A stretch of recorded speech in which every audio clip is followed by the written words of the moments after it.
I'm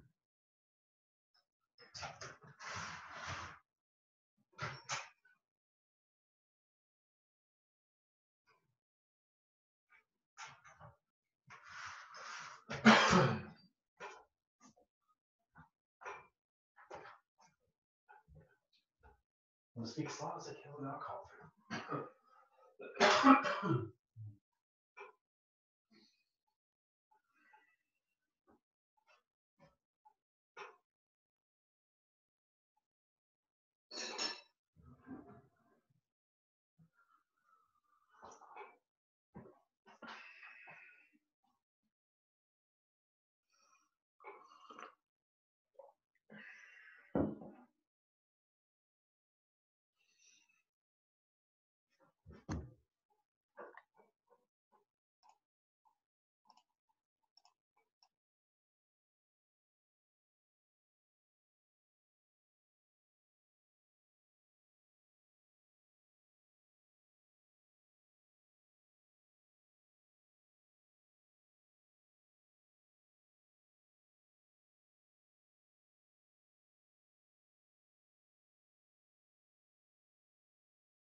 Hey everybody, hope you're doing good.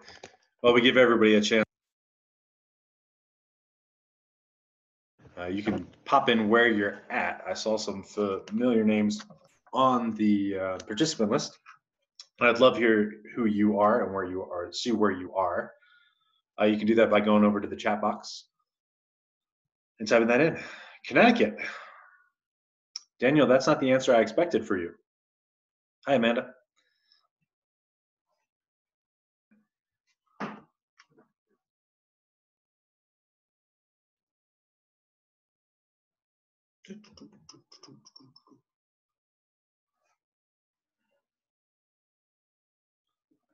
I didn't know that, Daniel. Stay safe, Katie.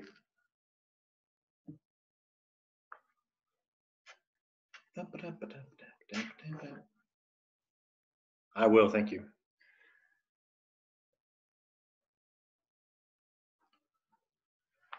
All right, well, it's 2 o'clock on the nose. I'm assuming some people will jump in a little bit late on this one today, but thanks for being here. I'm going to turn off my video for this just so you can focus on the screens.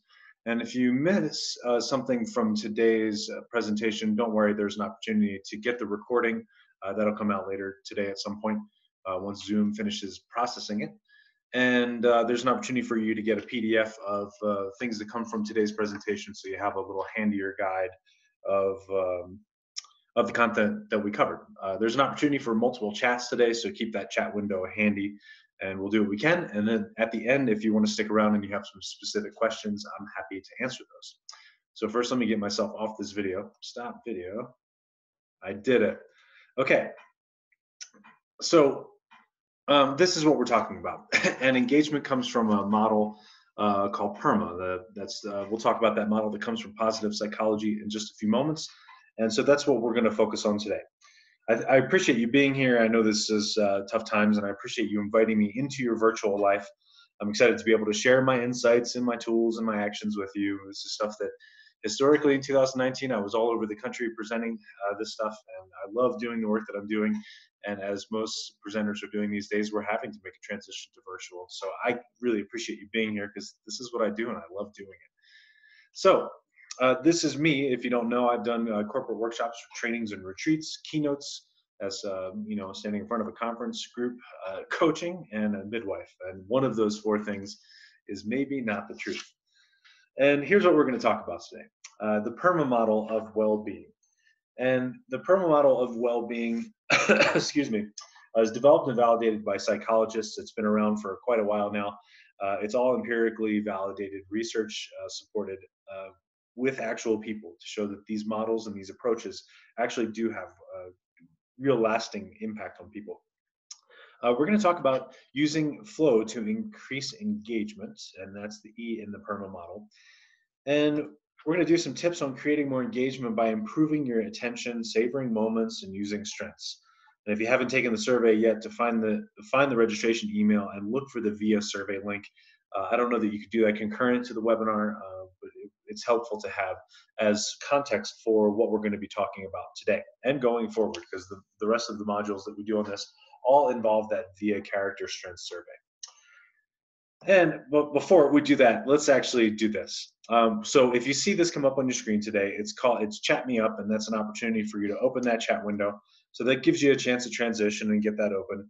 So when you see that, get ready to engage and open that up. And if you can't find it, there's 3 dots on that little toolbar that you have there, and chat is the first item under that.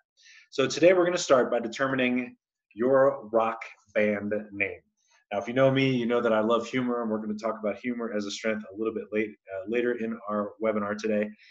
But I've been playing my guitar a lot lately, and I'm still improving. In fact, I've gotten a lot better according to the app that I'm using. I started out at their category called awful, and now I'm up to very, very poorly. So I'm really glad to see that I'm making so much progress. And I've always wanted to be a rock god. I'm sure you have too. So let's see what your rock band name should be based on this complex algorithm I stole from Google server. Here we go. Take your first name, the first letter of your first name, and your last name. Put those 2 words together, and that's what you get. Throw that in the chat. Oh no, what did I just hit? I fixed it. I did it. So we have in our chat Forbidden Rage. I like that one, Laura. Kill Fury from Katie. Iron Insane. And you can see mine on there. Yes, Laura, you are muted as participants. Your dog can bark, and it's not going to bother anybody. Kill Fury, and you can see on the screen for me that mine is, yes, Heather, I'll go back for you. Hell's Vengeance from Katie. I love that one. Here's the chart for Heather. Mine is Rancid Gods, and my name is Anthony, of course. There's Rancid under A, and then the P gives us Rancid Gods. So I thought that was pretty great. And after giving the supercomputers all of my information, I tried to figure out they used that information to figure out musical influences. They got my social security number. They took in my personality, generated the band name Rancid Gods. It's a pretty complex system that they used. I think our first album should be called Something Stewing Under the Pew. Let me know what you think. Laura, you had Forbidden Fury. Thank you. That's a good one. Heather, where are you at? Oh, thank you. I don't think that's your actual name, though. All right, so let's move on.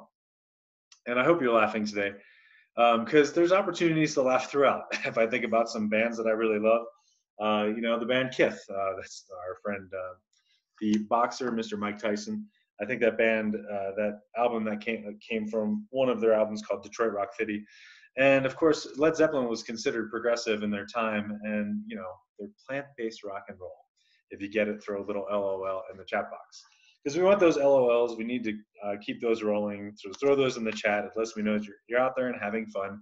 And laughter is, of course, medicine. So let's talk about routine, because your normal routine has been highly disrupted. We're all off of it. And our routines help us feel productive, and they're typically constructed in a way to meet the many social and work obligations we have in a day.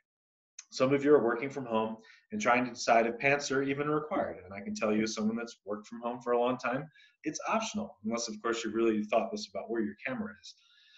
Some of you are trying to homeschool at the same time, and it might look something like this. Little LOLs out there for me? Yeah, okay, good. So my sister's actually at home right now. She's homeschooling 2 of her kids, a teenager and a teenager, and she's got a 3-year-old boy running around the house right now that basically just wants to throw and punch everything. And so I'm assuming that this meme probably really aligns with her life right now. So when we talk about what we're going to be doing today, moving into the actual real content, this comes from the 5 Voices program, and it's a Myers-Briggs type analysis that's really fantastic.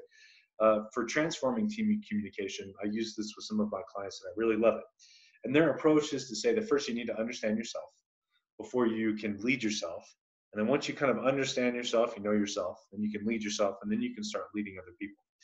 And you can control your own behavior if you get you. And that's really the big part of what we focus on in all of these trainings is it starts with you. It starts with understanding you and then learning to understand how to lead yourself and then understanding the person across from you so that you can lead them. So some numbers for you here and a bunch of them out there on the significance of getting people engaged in what they do. The implications of engagement are significant at home and at work. And I will say that everything that we talk about today has value in how you apply it to your work life, to your home life, and to your activities in your community. So let's talk about work for a second, and excuse me while I drink some hot tea to help with this cough. That first number, teams are functioning at 60% of their potential. Now, we're going through big transitions and people learning to work remotely for the first time. Businesses downsizing, laying people off. There's a lot going on. Now, when we get back to actually maybe working in real team settings or learning to do that virtually, we really want to tap that full potential of our teams. We need it probably now more than ever. But they're only functioning at 60%. Communication is a big part of that, and leadership is a big part of that as well. That's 70 on there. That's 70% of employees are disengaged, and most of that is caused by a team manager or leader. And so if you're a leader out there trying to figure out how to really engage your people better, today is really going to be helpful for you to think about you and then think about how you can help instill that and inspire that in other people. And that number 6 on there is about we are being 6 times more engaged when we use our strengths. And our 5th tip today is going to talk all about strengths. And for any of our trainings going forward, we're going to continue to focus on talking about strengths. And that last number on there is 12. 12% of people actually leave their job for more money. Managers think, though, that the number is 89%. So there's a giant gap in between the actual reality of why people are leaving their jobs and what managers think about why they're leaving. And I want you to understand that it's not all about the money. Money, of course, being a huge part of the conversations we're having right now in our society about how people can maintain. And hopefully we get back to the point where people can start choosing careers based on passions and their loves. All right, next slide. 20 to 200%. And it costs somewhere between 20 and 200% of a person's salary to replace them. So first, make them productive. Get them engaged in what they're doing. Find out what they're really good at. Have them doing really good work for you. And then that's a great tool towards keeping them. And you don't want to lose them. You maybe want to lose some unproductive people that you can't find ways to inspire. But losing people costs you money between all the HR things that you have to do to start hiring someone new, getting them on board, getting them up to speed, and then getting them moving. And if you want to keep them at that point. So how do we do that? How do we retain people? Well, we're going to focus on that PERMA model and happiness. So how do we even define happiness? And I love this, and this comes from the book called Positive Psychology Coaching. It's been a great book written by Robert Biswas-Diener and Ben Dean, who were a big part of the original cohort of people that took positive psychology into the mainstream. So it's not the absence of sadness. It's not soaring emotional heights of ecstasy. It's this thing in between of the mildly pleasant, common, but not permanent, and includes some satisfaction with most aspects of life. And I think once people get that we're not supposed to be ecstatic all the time, it's liberating. And when I first read this, the first time I ever saw it, this is exactly what I did. I said, like, I'm so happy to hear that psychologists working in this realm are freeing us of this utopian model of happiness.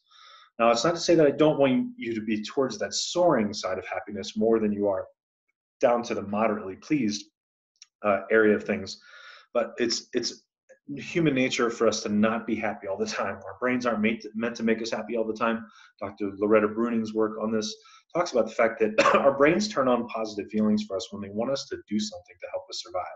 And then that goes away so that we keep doing things that help us survive, and then we get rewarded with more good feelings. So we've been freed of this utopian model or definition. So now what? Well, what I would suggest is focus on the 40.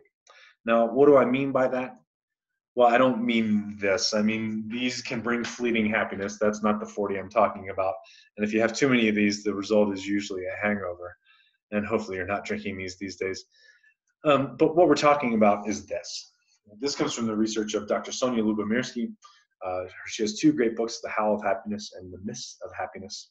And 50% of our happiness by her research is genetic. You know, it comes from our parents that gave us this sort of set point of happiness. And this next part is really important. And I'd love for you to really focus on not working on this middle number of 10. 10% is life circumstances. So we can get happier by life circumstances. We get married, we have a child, we get a new promotion, we buy a big TV, we get a new car. Those sort of things to provide us fleeting happiness that doesn't last overall. And that last part is what we'll focus on, is the 40. So we're going to focus on pursuing the small everyday activities you have direct control over each day, so that you can change your routines and your ruts and get out of those ruts when you get up. So I've mentioned it a bunch of times, and how we're going to focus on that 40 is through this model called PERMA. And PERMA, we think about a PERM. No, I'm not talking about those kind of PERMs. You know, this guy here on the left, I think you probably know Mr. Justin Bieber, or Mr. John Bon Jovi. That is Justin. No, that's Timberlake, isn't it? Sorry, I don't even know who some of these people are, and I'm pretty happy to not know. But a PERMA is really good and very different from what we'll call a PERM, which in this case turned out to be bad. And if you want to use the chat, you can raise your hand if you still have if you had a Bon Jovi poster in your bedroom as a teen, and you can throw another comment in there if you still have one of those in your room. I took mine down a little while ago, a couple of weeks ago. So what does PERMA actually mean? Well, it means this: positive emotions, engagement, relationships, meaning, and accomplishment. Positive emotions. So this is what we covered in our first module with tips on rewiring your brain using neuroplasticity. E, we're going to talk about this today, so I'll skip over that for now. R is the fact that other people matter, and relationships are truly everything. Relationships affect all aspects of our life at work, at home, and in our community. We offer a separate series of trainings specific to this, because diving into relationships is kind of really where it's at. M stands for meaning, so using your strengths in service to others. And so I'll say that again: using your strengths in service to others is the formula for meaning. And we explore how to craft your work, and will change how you think about your work. There's a real big difference between calling your job a job, or recognizing that your job is something more, and maybe call it a career, versus what I would call the work that I'm doing is, I call it a calling. I think I was pulled to this. It's using all my skills and strengths. It's something that I love doing. It lights me up. I love serving other people, and it gives me meaning. And then A in the PERMA model is accomplishment. And our brains like it when we accomplish things. Our employers like it when we accomplish things. And our employees love being recognized for their accomplishments in ways that are meaningful to them. And when we talk about recognition, there's a way to do it really well, and there's ways to do it that don't have the effect that maybe you would intend. Okay, so today we're going to focus on engagement. And wait, we're not talking about like this kind of engagement and being married. You don't have to worry. We're not talking about getting you engaged. That's not what we mean, right? We mean engagement being living a life high on interest, curiosity, and absorption, and pursuing goals with determination and vitality. So really feeling engaged in your life and what you're doing. That's what we're looking for: curious, absorbed, and engaged. So we talked about in the agenda about flow, and you're saying, well, what about flow? What does she have to do with it? And well, that's not what we're talking about. Not flow, F-L-O, but flow, F-L-O-W. And here's what I mean, and here's what that looks like. Some people have probably heard this before, described as the zone. Michael Jordan, that basketball player guy, described it as these moments of being what he called in the zone, where he just wasn't watching what he was doing. He just went and did it. And we're going to talk about challenges and abilities in a little bit. So when you're in this moment of flow, time stops, and so we lose track of time. The activity is absorbing and effortless for us, and it's the highest form of engagement we get in those moments. And when we think about the feeling of positive emotions, those are typically what we feel in the present. So we feel happy about something that makes us laugh, or we eat something and it tastes good and we feel good because of that, and our brain says, good job, you're eating, that helps your survival. So where positive emotions make us feel good in the moment, flow is something that we notice in retrospect. And you might say something like, wow, that, I think back on it now, that was fun, and I really enjoyed that. So here's an opportunity for you to engage. So get your chat box open, and I want you to think about the following times when people might experience flow, and see if any of those resonate with you, and then we'll drop some of those in the chat box. Excuse me. A lot of people that do art, painting in this case, experience flow. Get absorbed, sit down for hours, forget to eat, don't go to the bathroom, realize that they're thirsty, and realize like, hey, what, did the sun just set? Like, how long have I been doing this? Those are examples of people losing track of time. For me, I've been working on playing guitar, right? So having opportunity to get involved with that. And we'll talk about distractions a little bit later and how to allow you to get into those flow moments, because I have to do that for myself with guitar. Yes, video games and TVs also do provide flow where we get totally absorbed in what's happening in front of us. But I will tell you that the happiest people spend less than an hour a day in front of a screen like that. Now, how much time you really need if you use it to decompress, that's up to you. But you can at least find ways to engage with others during these activities. So join a video game room where you're playing with other people that you know and can engage with them socially in some ways through chat boxes or however that works. Or TV shows, especially with us doing this physical distancing thing. I don't want to call it social distancing thing, that we have the ability to say, hey, I'm going to watch this show tonight. Do you want to watch it where you are? And we can virtually kind of chat about what's going on in that episode and doing that. So we can find flow in those moments. And of course, sports do give us flow moments. We talked about Michael Jordan before. So how about you? So use that chat to share when you get moments of flow. And let's see what you guys are saying. And I do play a lot of sports, and that's helpful for me. Zentangle for me. Working with guide dog puppies. Laura, you're winning prizes today for being such a good person. I don't know what Zentangle is. Tell us what it is. Surf sessions. Heather, are you laughing at this image? Surf sessions in Costa Rica, specifically at sunrise as it peaks up over the mountain. I love that right there. Just being really absorbed in those moments. David, you can use a process called savoring for that one again later too, to relive those moments. Skiing, art making, hiking, and biking, all good ones, right? Same thing with biking. You have to be really paying attention to what you're doing when you're mountain biking. Laura, I'm reading back about your comment about Laura Osmond. Nice job. Thanks. I'll have to look that up, Laura, on Zentangle. Uses 6 different strokes. That's cool. Flow is hard to get into. It is, Amanda, and we're going to talk a little bit about how to establish that as we go on. So thanks for sharing those. All right, so your flow moments, and thanks for sharing all those, and thanks for throwing those in the chat.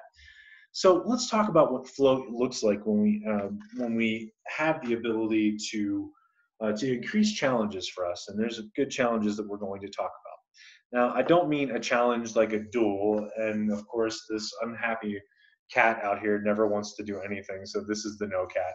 That poor sad face on that cat. But this is what we talk about with flow. So take a second to look over this slide, and I want you to focus on that top right corner, because that's where flow exists for people. So flow only comes when we match our challenge and our abilities. And flow is on that top right, again, where we want to be. And if the challenge is too high, so go on that left-hand side there, the vertical axis, and move up that.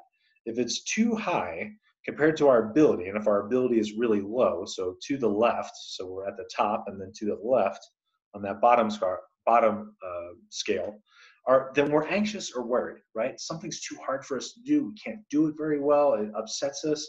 It makes us worried. It makes us anxious. That's not where we want to be. Or on the other end of the spectrum, if we slide all the way across on the ability side to having really high ability, and then take the challenge side all the way down to the low, the challenge is too low compared to our abilities, we get bored or apathetic, right? And that's not where we want to be. That's those two boxes on the bottom left and on the bottom in the middle. And we don't want to be bored or apathetic. So we have to find ways to match our abilities with our challenges. And those are going to change over time. You know, if we don't change our abilities to a challenge that we have to continually meet and we're constantly stressed about it, well, it's not going to change until we grow that ability. Or maybe over time you find ways to grow those abilities so that they actually can meet the challenges that are in front of you. So we have a lot of images from the brain on what this looks like and the ability to see what's going on in the brain when we're being challenged. And when we're bored, it's really terrible for our brain. It shuts us down in so many different ways. And they have this really cool image from an MRI of what a really bored brain looks like. Yep, there it is. I'm sorry, I couldn't actually afford a real MRI image. I think you understand. And if you're laughing, make sure you type in those LOLs, all right? So how do we keep ourselves engaged? And well, we do that by causing stress. You might say, wait, what? Causing stress? And I mean a good type of stress that we call challenge stress. This is a good stress, and you can use challenge stress on yourself, and you can use them on others as well. Remember, know yourself, lead others. So how? Well, back to this image. Hang on one second. That's my dog barking outside. Hi, Macho. Come on. He's a little bit older and he's getting a little demented, and he doesn't realize that he's been in and out about 10 times today. So let's talk about challenge stress. So keep changing that challenge so that it gets harder as you grow your skills. And for those of you that have employees, give your employees achievable but challenging tasks. So you want to give them something that grows their abilities to meet that new challenge. And for those of you that have kids at home right now, that you need to give them ways to kind of get them to do new things, and to help them grow, give them moments of challenge stress. So keep changing the challenge. Okay, so on to number 2. Do new things, y'all. And I put y'all in there as a nod to my friends down in the South. Or for my folks that might be up in the northern areas, you can do new things, Yuns. So add new activities and find ones that generate flow states for you. So think about those things where you know you get flow, keep adding challenges to those, but then also add new things in to what you're doing. For me, I love learning languages like Spanish. Spanish, I've been doing it for quite a while now. I've been trying to get better at it. And this is me after taking it for 4 years. I feel like I've really made a lot of progress. Now, you're laughing about that, but I'm also finding new ways to add things into my life. So my sister's got those 3 kids at home, and I've been helping my 6th grade niece with her math, and I had to relearn the order of operations. And though it was really initially stressful, I found some great online resources that made it easier. Here's an example for you. Really nice, helpful meme there. But when I was learning those order of operations, I was like, oh gosh, I don't remember any of this. Like, this is stressful. Like, I don't think I'm going to be able to help my niece, right? There's worry, there's anxiety. And then just by sitting there and just working through it again and tapping some old brain cells back there, I was able to kind of get back into that, really engage in that moment, get some flow out of just being really present in what was going on there. And then I did that in service to others, which is adding a nice component there. So I've been adding other new things, right? I've been playing guitar and adding that back in. And then there's moments where it's going really well. I'm doing simple stuff with just some very basic chords and then some notes, individual notes, using a really fun app called Musician, which has been really helpful for me. And there's times when it goes really well and I'm doing good. And if I were to keep doing that over and over and over again, the same little pattern, it's going to get boring. So I have to add to the challenge, and sometimes the challenge is too much and I just completely melt down and have to stop. All right, so tip number 3, shut down distractions. So it's hard to get engaged with an activity, either work or play, when we have constant distractions in our lives. And there's plenty of those around, and our brains are already distracted enough, right? Our brains are always already doing things that keep us like thinking about different things. Dr. Marty Seligman, one of the founders of positive psychology, if not the founder truly, says that our brains are social interaction simulators. So we're always kind of processing what's been going on in our lives, thinking towards the future, and processing those scenarios. So sometimes we have to shut those down so we can focus on what's happening in front of us. So my brain's full of just really worthless things. And this maybe really explains what's going on, why my life is as it is. And there's probably a spot where there should be in my brain for what I would call dad jokes, even though I'm not a dad. If you're laughing, throw it in the chat. So we've got to turn off our devices or our notifications and find quiet spaces and find ways to give ourselves chunks of time to really get invested in what we're doing. And we're not talking about huge chunks of time. For example, when I play guitar and I want to get into that, I don't think about sitting down for an hour. I'm not the kind of person that sits still for long periods of time. like that in most situations. So I set a timer, set it for 15 minutes. I start playing. I get immersed in what I'm doing. I put my phone on Do Not Disturb. And I sit there and start playing guitar. Just 15 minutes, right? And you know what happens is that when that timer goes off and 15 minutes has gone by, I don't want to stop. I've already been engaged in that moment. I've been enjoying myself. And I think about the fact that I'm like, oh, I'm really glad I set that timer. I'm really glad I gave myself some structure around this to allow me to really get deeper in that moment. So if you also need to get those distractions and keep those to a limitation, or sorry, keep those limited, try finding ways to go find a space, you know, a bedroom that you go to that's like your own little special spot, the basement, whatever it is, go out to your car, take the dogs for a walk to give yourself some time to focus on things, and maybe try some of these signs on your doors. I thought this one was good. I don't know if that one would work, maybe with kids. And this one I thought maybe would keep people out initially, but I'm actually just a little bit curious if there's actually dinosaurs behind that fence. So I might go check it out even if they don't want to be disrupted or distracted. I love this quote. You know, and really what you're trying to do is give yourself the opportunity to experience the things that you want to really attend to. And what I mean by attending to is like things that you're willing to pay attention to and using the opportunity to shut off distractions that come from this brain and what's happening in between our ears. So what I mean by this is, you know, using the process that comes from meditation, and meditation is very scientifically valid.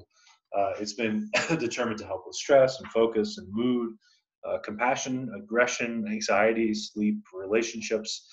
And this technique called noting is just about noting when you feel like something is distracting. And all you want to do is just stop and just recognize that you've been distracted and recognize there's a thought. You can label it as a thought, and you can just think about just gently pushing it away. Like that thought is just a cloud, and you don't want to be thinking about that right now. You want to be thinking about what you were paying attention to. Use that as an opportunity to note that it happened and push it away. Now, if you don't meditate, I highly recommend, this is an invite. I don't get any compensation from this. I do love the Headspace app. I use it for my meditation. You can use it for a variety of different topics out there. They have a bunch of different modules that have a series that gradually move along that you can complete. And I think it's a fantastic app. It's not terribly expensive, maybe $13 a month or something. And if you've been on my previous virtual trainings, I always couple this activity of journaling. Right after I do my meditation, I sit down, one piece of paper, lined, you know, a normal lined piece of paper, and I just write down. I write down one page of things. Now, at the top of that page, I usually write real positive things, generative things. I write down creation and love and energy and joy and source and flow.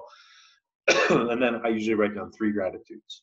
Just 3 things that I'm grateful for, big or small, 3 things that would make today great, and 3 things that I think are really positive labels about myself. And that was borrowed in part by from Tim Ferriss's journaling process, and also borrowed also from my friend Keith, who works in the law of attraction work. Keith Robinson, really good guy. So I do that, and I detailed that before. And if you want those details, I'm happy to give those to you. Okay, so let's move on to tip number 4. Tip number 4 is called savoring. So let's talk about that. Savoring allows us basically to extend the feeling of positive emotions about an event. So what do I mean by that? Well, we have events that have happened in our lives in both the past, well, all 3 of these places, the past and the present and the future. And in the chat box, David gave us a great example of a specific experience of a time and a place of surfing in Mexico at a time of day. And that's a great process in the past called nostalgia. And there's a technique I've been using. March 17th was my grandparents' anniversary. They're both now passed on. And I use this as an opportunity every year to think about them and think about their influence in my life and my youth and even my adulthood. And I spent the 3 days in a row, just spending 8 minutes for 3 days in a row, focusing on the past and focusing on all the things that they brought to my life for just 8 minutes. I did it during a dog walk. I did it during a hike. I did it just sitting around my house. I think I was doing dishes one day. Just a great way to celebrate those past emotions, those past positive emotions, and bring those back into your life again. And when you're thinking about using nostalgia, if you start turning that on, you know, and being more attentive to the fact that you have good things happening around you, you can be able to relive other moments that are coming up now. You know, my grandparents have been passed away now for, oh, easily 6 years, I think. And so those are becoming distant memories. But I can think about things that are happening in my life right now that make me appreciate those things in the present that give me positive emotions. Now, let's skip the present for a second and talk about the future. Excuse me. For the future, you can be thinking about and savoring the expectation of things to come. I live in Mount Crested Butte, Colorado. Excuse me. I live at 9,000 feet above sea level. Our ski area is closed for reasons that I think you understand. And so we're in this weird season called mud season, where there's snow melting and it's like nice outside, and then it's windy and cold and nasty, and then it'll snow again, and then it'll be sort of spring. Our summers here are fantastic. 80-degree days, 80s, sometimes 90s, but always low humidity. It's the wildflower capital of Colorado. Everything outdoors up here is absolutely fantastic. And so that's something that I can be thinking about, those future moments of being on my mountain bike and being on the river and being outside and just enjoying the beautiful times that come in our summers here. So let's go back though and talk about the present, because this is an opportunity for you coming up. So for the present, like right now, so how are we going to deal with these disruptions to your life and the fact that you're doing things really differently than you've done before? So what are things that you can savor about the present? Well, you can savor meals, right? You can stop and put your phone away and don't do reading, and just be really present with the fact that if you have food in front of you, you know, that you're lucky. In general in the world, you know, our malnourished rate globally before this sort of epidemic was down at 10%. You know, it's the lowest it's ever been in human history. But that means that there's still 10% of the population out there that don't have access to nutritious meals and they're still malnourished. So you can be really just grateful for the meal. A lot of you are cooking at home a lot more than maybe you've done before, so you're making really good, healthy, savory meals. You can savor moments right now in the present with other people, right? And so I appreciate the fact that there's people that I recognize, names on this virtual training today, people that I've reconnected with, people that I've shared time with, and it makes me really grateful for that present moment. You probably have people in your life right now that maybe if you've been really busy with work and school and kids and doing all this sort of stuff, that you haven't had a whole lot of time with them. And I can understand that maybe there's a little too much time with them right now. It's forced by us being inside too much and maybe breaking from our routines that gave us space for our own time. And I understand that. But try to savor these moments that you have with those people right now. So for me, in the present, I've been spending more time cooking new recipes. I've been able to play my guitar a lot more, and and I've been doing really deep work. You know, really having time to develop the trainings like you see today, and adding new content to those, and really diving deep into some beautiful resources that I found that have changed my feelings on how I can impact the world. So I'm really grateful for what's happening in the present, even if it's coming at the expense of my own finances, and understanding that there's really awful things happening, unfortunately, in the world around us. I'm also really grateful that I have a full fridge. Here's a photo from this morning. Give me an LOL if you're laughing. You won't find applesauce or milk in my home. All right, so here's what I want you to do. Get ready to chat me up, okay? I see an LOL popping up there. Thank you. So pick something in the past, present, or future that you can serve, that you can savor right now. And something that you can be really grateful for. Drop that chat open, past, present, or future.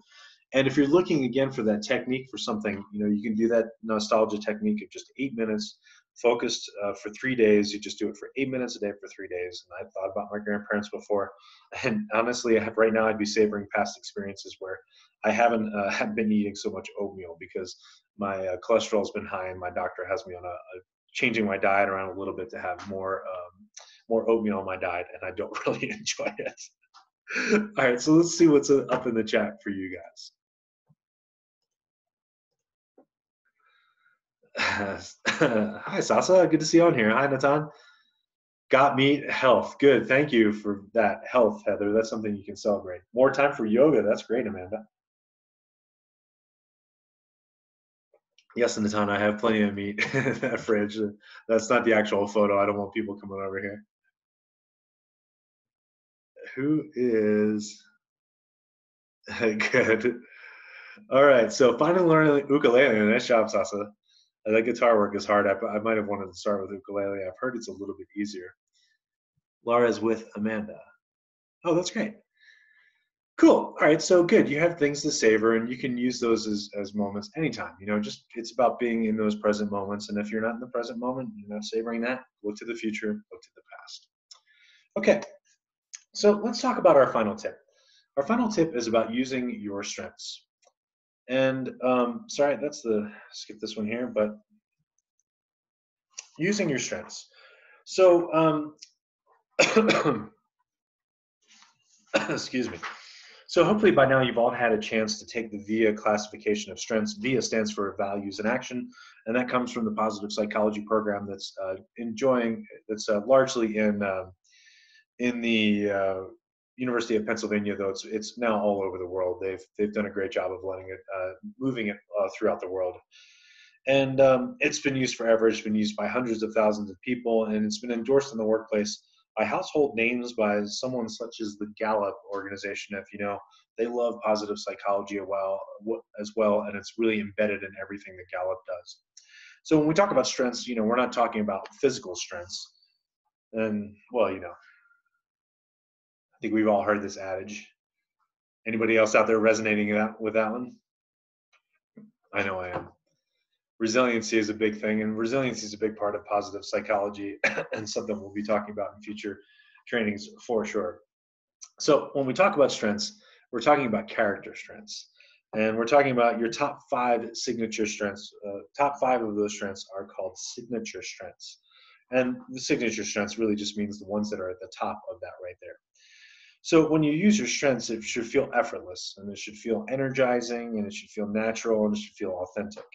And again, you can use your strengths when at home and at work and in your community. And by knowing these strengths, you can use them actively, and we'll focus on that today. Now, if you did the survey and you got the full results there, you notice that there were signature strengths that were all the way at the bottom. And we don't focus on weaknesses, right? And the science in positive psychology that says don't bother focusing on the weaknesses, is that you should be aware of them and you should understand what they are, and you will by default use them each day, and by using them hopefully you get a little bit better at them.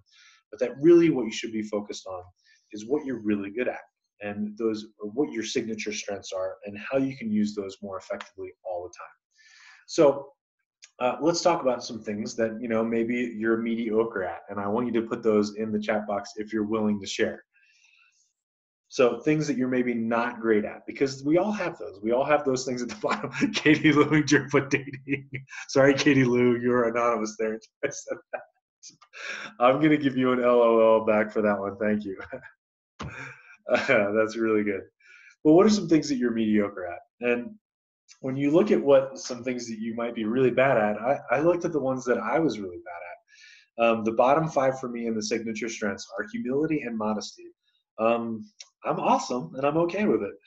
No, I'm kidding. I know I'm flawed. I know I'm not good at certain things. And it was really valuable for me to see that this VIA classification kind of identified those things that maybe I'm not great at. So humility and modesty are at the bottom. Self-control for me is really not a good one. I don't know if it's because I have ADHD or because of some underpinnings of poverty that just says, oh, you have money, spend it. Self-control, plan for the future. I'm also not great at caution, prudence, and discretion. I'm an entrepreneur. I take risks. I do dumb things sometimes in my personal life too. Diligence and industry was at the bottom for me. I don't want to work 80 hours a week, and the science says that it's not good for you. The magic number on the happiest people is an average of 37 hours a week of work. And for diligence, I'm also really bad at typos. There's probably been some in this presentation. Bravery and Valerie are at the bottom too for me, because I don't like having conflict. I really like harmony, and I have a hard time being really honest sometimes, because it creates disruptions and creates strife. So there's all things that were thank you, David. Prudence is overrated. I love it. Everything in moderation, including moderation. So so there's things that we're strong at, and the science says that we should use those, not all the time, but that we should use those 70% of the time. And by default, most of us have a sort of work or sort of the things that we actually do that are not using our strengths. And it's really hard to find a job that's like perfectly aligned with using our strengths 100% of the time. The research says don't really worry about that. We don't want to have We don't want to do that anyway, because it's better for us to be, at least cognizant of using those weaknesses. It allows us to recognize the strengths in other people when we see that they're really good at things that we're bad at. So we need to experience those weaknesses a little bit for context. So if you didn't do the survey, this is just a quick image on what those 24 character strengths look like. And if you haven't done the survey, you'll get in the notes afterwards about how to access that survey.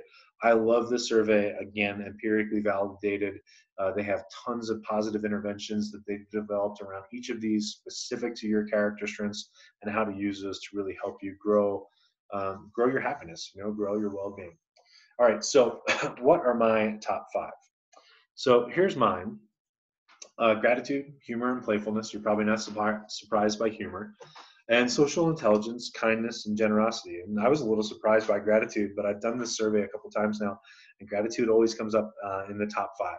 And they moved around a little bit. The most recent time I did this survey, humor was at the top, gratitude was number 2. So it feels really good though. I love seeing these and knowing that I have these signature strengths out there, and then I have these unique strengths that I could be using.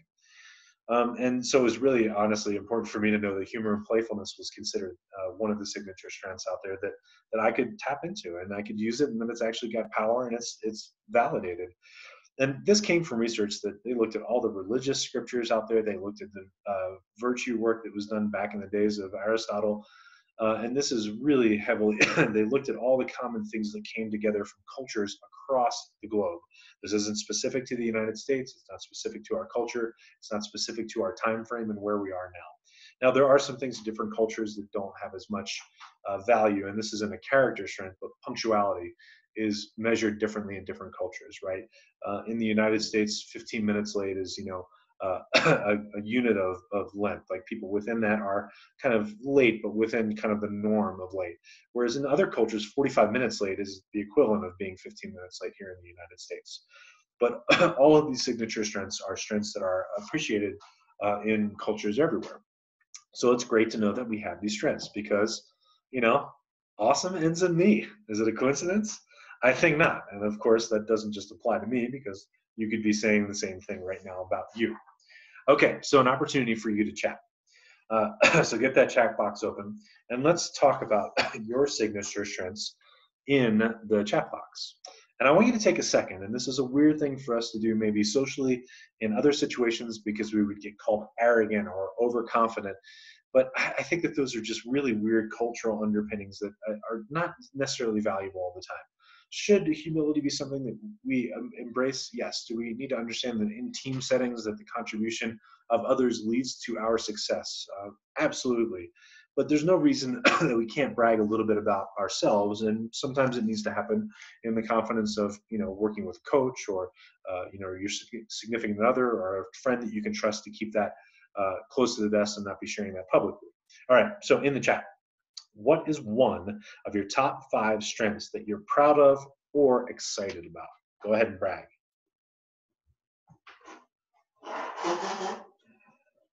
And excuse me for blowing my nose. I think you can understand why. Curiosity, that's a good one, Heather. I think we talked about that. Empathy, I like empathy. That's a great one. Love of learning, that's a good one. Hillary, probably it's in the same category as curiosity as well, right? And I have to tell you that I think about my strengths. I'm not necessarily the most curious person. I'm really interested in the things that I'm really interested in, but I'm not curious about all things. Like I don't just kind of go off and just explore new things. Visual ability, that's a good one, Natan. See if you can figure out where that fits in with the character strengths at some point too. Because I think it'd be interesting to see how you use this unique sort of gift that you have to see things differently than other people, especially in the work that you do with photography and videography. Good, so we all have some opportunities to see things that we're really strong at, and we should celebrate those. Those are wonderful techniques to have. So one of the things that I do a ton of, and you know this about me, I think, is I do a lot of public speaking. And I think about how my character strengths fit in with that. So for public speaking, I get to use humor. Duh. If you've seen me on stage before, or if you've been paying attention to this presentation, you can probably see that weaving in humor is really important to me. I like doing it. I like making people laugh. It's good for people to laugh, right? Kindness, I like helping other people. That's the nature of the work I do, is giving them tools to move towards what Dr. Marty Seligman will call flourishing, that full potential of the human being, that full vibrancy. Gratitude, this is my calling. I'm really grateful that I found this. I'm really grateful for the work I've done in the past. It's really grounded me in the nonprofit world. I'm really glad that I've developed this public speaking over decades now, and that I get to do this with it. So I have gratitude for that, and I think about that all the time when I do my work. Social intelligence is one of my other ones, so I pay attention to group cues. My sensory acuity is turned on. I pay attention when I see other people suffering, and I appreciate that I have that. I need to use that, of course, when I'm doing public speaking as well, to make sure that my crowd is still with me. Of course, a little bit harder to do when you're doing virtual stuff like this. And hope is one of my final ones. I'm forward thinking always. I'm very future focused. I'm excited about what's coming next and how I can serve people differently. And of course, that's in the context of where we are now. It's, I don't want to be hopeful and just blind and not pragmatic, but I'm hopeful about what the future brings for my life, personally and professionally. So that's how it applies into the work I'm doing. So when we think about how to really align these strengths with what you're doing for work, the phrase is called job crafting. And so it's like, how do you actually craft your job to align with your strengths? And we're just going to touch on this very briefly today, and we'll cover it in a future virtual training in more detail. But think about how you can use your strengths in work and craft a job around your skills, and or apply those strengths towards your work. Excuse me. So it's about taking those and understanding how they apply to the work you do, ideally staying really close to that 70-30 ratio. Excuse me, sip of tea there. And finding ways to have work that's really aligned with us using those. And we can, you can use these strengths in a variety of different applications. And so it's a matter of bringing those in. And I just kind of walked you through how I'm using those in the work that I do. And, this really requires you being active. Like, you're the one that needs to arrange and create that life around you. And one of my favorite quotes comes from Neil Donald Walsh's book called Conversations with God. And he talks about life isn't a process of discovery. Like, it's really great to understand things about you, and that's what we're doing today, like discovering your strengths. Now, put them in action and go create, right? Create the life you want. Arrange your life in ways that you can use your signature strengths more. If you find that you have flow state and engagement when you're playing sports and playing tennis or whatever it would be, then create that. Be the one that takes the initiative to do that, right? You get social relationships out of that. You get physical activity. You get those endocannabinoids and endorphins. You feel good for it. You get to have those flow states in there. All those are wonderful things for you. So take an active role in creating those. And we'll cover this more in future trainings, but I wanted to talk on it today. All right, so you have some homework, okay? And your homework isn't going to get done like this. Calvin and Hobbes, if you know me, is one of my favorite comic artists of all time. I give out the comic books on stage and sometimes to the audience, and I just really love his work. And he's got something fun. So you've got to do this, and you've got to do this for yourself. And so this is a extension of tip 5, right? So for the next 3 days, just jot this down really quickly, right? Find some spot and just use that process of noticing when something is happening in front of you, right? Don't let it distract you, but just note it. Notice when you're using your strengths in action. And you don't have to do it just for yourself. You can, again, know yourself, lead others. So you can note these things happening in other people and tell them, right? Think about the beauty of saying, oh my gosh, like, I love that you use humor in what you're doing. It always just brings a smile to my face because of this. You could use the chat box to tell me that right now. But you can get other people to take the survey as well, because it's just such a great eye-opening tool for people to be like, oh, like, look at you and look how you're doing that. I really love seeing how you use your curiosity. You're always learning something new and you're sharing that with other people. And I'm not going to go diving deep like you do on topics because you're curious about them, but it's really cool to hear these nuggets from you on the new things that you've learned, right? So get people to take that survey. It's absolutely free. They can use the same link that's in the show notes, and I'll send that out after the fact. All right, that gets us towards our end here. I thank you all for your attention so far. We are almost wrapped up. Next week on Thursday, 2 p.m. Mountain Time, we're going to talk about maintaining and deepening relationships. And I think this is really critical right now, right? We're distanced from a lot of people physically. We're working remotely. We have people around us all the time that aren't normally around us all the time, and that's maybe not a good thing in the sense that this is abnormal from our daily routine. But we're distracted, you know, and we're distanced from those people. And a lot of people means we can't really keep them close to us like we normally would do it. So I want to talk to you though a lot about this one phrase, this beautiful phrase from Chris Peterson called other, that he says at the top there, other people matter. And they do. Relationships matter so incredibly much to our happiness.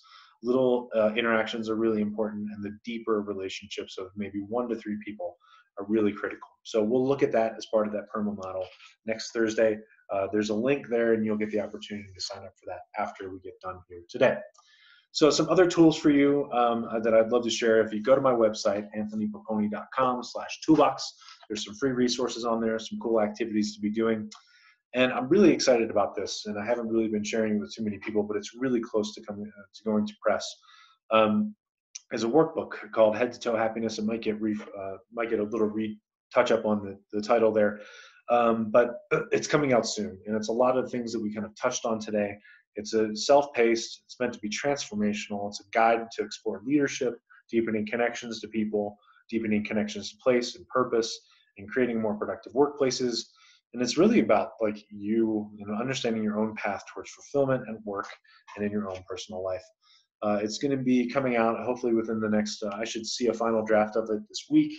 And I'm really excited to be sharing that with the world because I really do love it. And if you're suffering right now and you know people that are suffering that just need to talk and just need some tools, like, hey, I am here. This is what I do. This is what I love to do. I love helping other people. Service is embedded in who I am for the longest time. And for anybody that needs to talk, they get free 30 minutes with me easily. All you have to do is just email me and book at anthonypoponi.com to talk about that. Schedule a call for me. Now, listen, if you're somebody that's really suffering, if you're feeling suicidal or depressed, I'm not a therapist, and you need to go see someone that's a professional to help you with that. I can't do that. I would love to have those tools and those skills. I just don't. And so I hope that if you really are suffering in that way, that you'll find someone and find a resource to reach out to. So for that, I say thank you. You know, thank you for being here. The recording will come out after this. For those of you out there helping others and being leaders in this time, I appreciate what you're doing with the folks working in the healthcare industry. You have my deep appreciation. And I'm looking forward to the day when I can be around you all again physically and hug you guys. You know, people that hug each other 8 times a day, people that hug 8 times a day, measurably happier than people that don't. And if you want some more information, go to my blog on my website. It's anthonypoponi.com/blog. There's a great resource on there right now. It's a blog that I wrote called What's Going Right in Your Life. And I think it'll really help you understand that we can find the positive in moments even when we're in these trying times.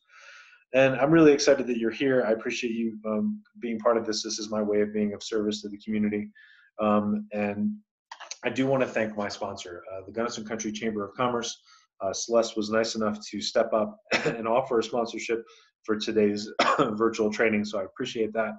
They do a lot of great stuff in our community down in the Gunnison end of the Gunnison Valley. So thank you for that to our sponsors out there. And of course, if you want to support, please do. If you're so inclined, this is a free webinar, and I want my webinars to be free because I want this to be available for everybody, and I don't want there to be a barrier to anyone needing support right now. If you can help, great. If you can't, understand. If you want to look towards sponsoring these in the future, like the Chamber of Commerce did, I would love to have you sponsoring future trainings and presentations. And I'm going to move on to the next slide, so if you don't have a chance to scan this, you'll get the opportunity to do that in the notes that come out later. And one other thing to do, and this is how you get those notes, and I'll leave this up for a while we do the Q&A. This is a different QR code about getting a PDF from today's webinar. It's not the full presentation. It's the scaled down tips that you can use. And I just want to say thank you. I'll stick around for a while for the Q&A. I hope you'll follow me on the social media stuff to pay attention to things coming up here, and also for little snippets of things that are happening in the world. So thanks again. Stay healthy, stay safe, and support each other. I really appreciate you being here. And I'm going to monitor the chat right now for questions that come up, and any questions that come up in the Q&A. Thank you all for being here. Have a great rest of your day and for dropping off.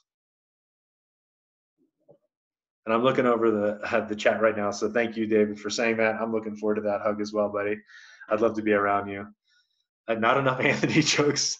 Most people don't ask for more of my jokes, Sasa. You're welcome, Natan. Thanks for being here, man. I appreciate it.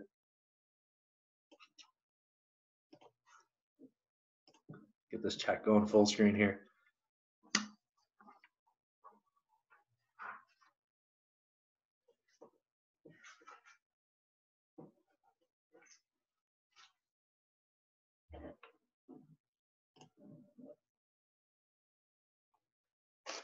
If anybody's out there and has questions, let me know.